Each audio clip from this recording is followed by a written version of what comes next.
Welcome to the Zacks Roundtable Review, a discussion of current events affecting investors as well as other topics of financial interest, featuring the analysts and editors of Zacks.com. Well, so far, stocks are only seeing some mild pressure due to disappointing earnings because overall the earnings returns haven't been quite as bad as originally thought. We'll see how long that lasts with our research director, Shiraz Mian, our stock strategist, Todd Bunton, and ETF strategist, Eric Dutram. So overall, now that the market has heard the Bernanke, let me be perfectly clear remarks about tapering, the market's going to be focusing on earnings here on out, right? That's right. We have almost a third of the S&P 500 companies reporting this week, and there is some other economic data, but the focus will be on earnings. Okay, and you say maybe not so much Q2, but maybe a little further out the focus will turn. Absolutely, yeah. Expectations, as we have been talking about repeatedly, had really come down. So from close to 4% at the start of Q2 to almost flat when the earnings season got underway. And it's a little bit better, as is typically the case, 60 to 65% companies beating expectations. And we are seeing kind of in line with that trend showing up as of this stage too. As of this morning, we had about 33% of the market cap of the S&P 500 reported Q2 results. Mm-hmm. The growth rate, the beat ratios, and the guidance is roughly tracking what we saw from the same companies at this stage in Q1. And this morning is July 22nd. Just be clear about that. But one thing that we have to be mindful of is the extremely positive results from the finance sector. Right. Once you strip finance out of the results that we've seen thus far, it's a different picture. It's a completely different picture. Okay, I'll get to that in a minute. Okay. But you mentioned expectations were low. Were they so low that investors felt that, well, this is an easy hurdle to beat anyway, and that's why it hasn't impacted this rally? No, they were not. So the beat ratios would be a measure of how low expectations had fallen. Right. In fact, the earnings beat ratio, even in the aggregate, including finance, is a tad bit lower than what we have seen from these 107, 108 companies that have reported thus far.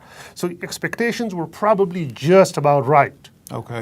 Not lower than they needed to be. Okay, so that changing picture that Shiraz alluded to, Eric, you say may rear its head this week being the real test with earnings from different sectors coming in. Yeah, definitely. Obviously, Apple, I think, reports tomorrow, and then I'm also going to be looking at Pepsi, just because we've seen a lot of weakness in the consumer staples segment. Coca-Cola, Philip Morris International, that's right. Both these companies it's disappointed. And then on the flip side, industrials have been pretty strong. GE had a great report last week, so I think UTX and 3M are going to be companies to watch as well. Maybe this sector can kind of follow up, be a secondary one to the really strong financial space.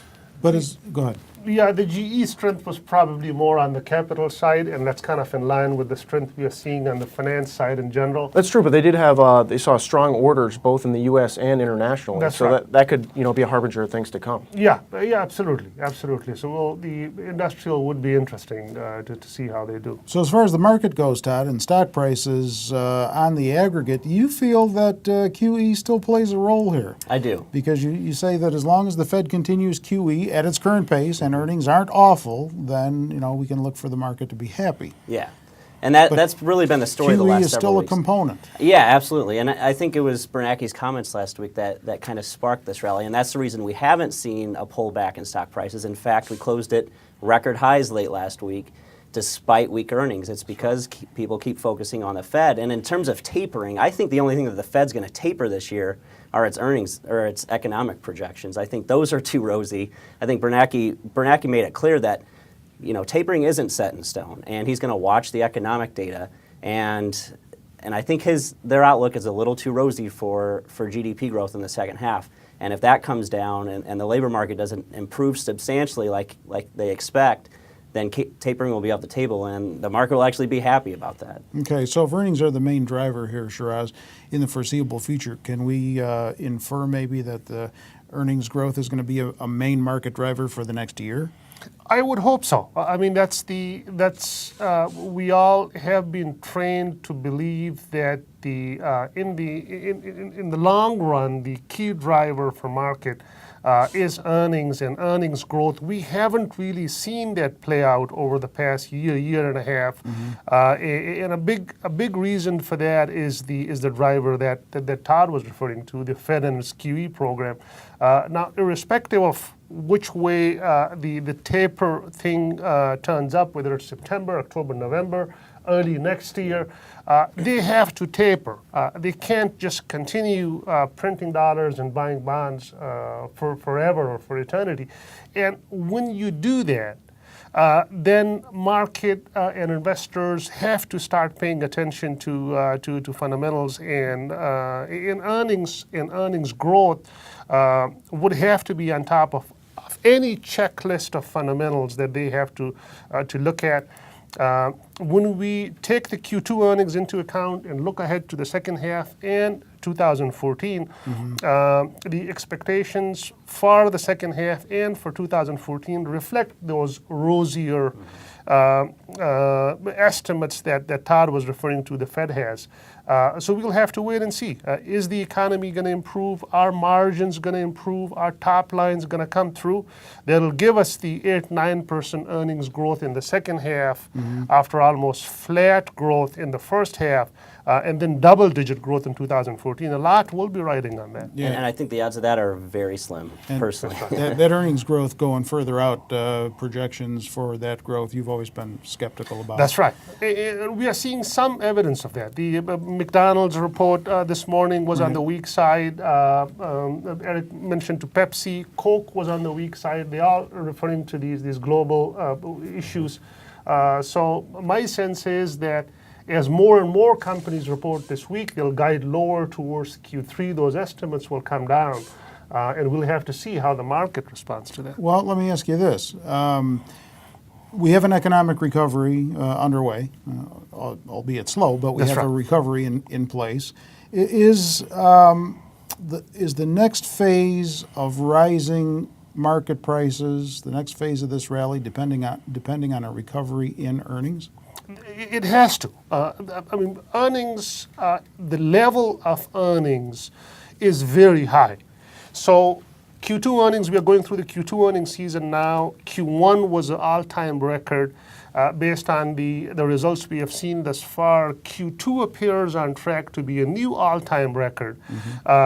So it's not so much the level of earnings in the rear view mirror. They have been very good. The question is, how do they look ahead?